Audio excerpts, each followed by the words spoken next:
الرجیم بسم اللہ الرحمن الرحیم السلام علیکم ورحمۃ اللہ وبرکاتہ۔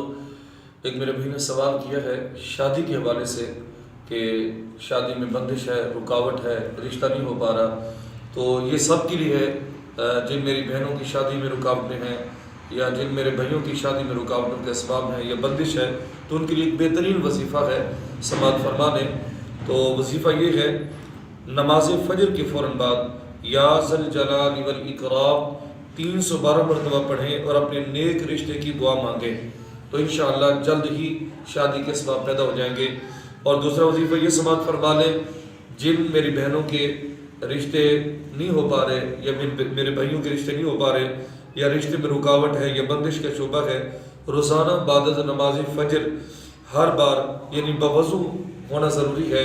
ہر بار بسم اللہ الرحمن الرحیم کے ساتھ سورۃ والتین پوری سورۃ 60 مرتبہ پڑھیں، انشاءاللہ 40 دن کے اندر کام ہو جائے گا۔ اور اسی طرح ایک اور وظیفہ سماعت فرما لیں،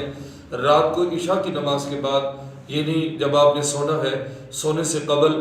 سورۃ اخلاص 41 مرتبہ پڑھنی ہے، اس تصور سے کہ میرا رشتہ جلد ہو جائے، اور اسی تصور میں یہ پڑھ کر سو جانا اور اس کے بعد کسی سے گفتگو نہیں کرنی۔ روزانہ یہ آپ نے کرنا ہے کم از کم 21 دن، انشاءاللہ 21 دن کے اندر آپ کا کام مکمل ہو جائے گا۔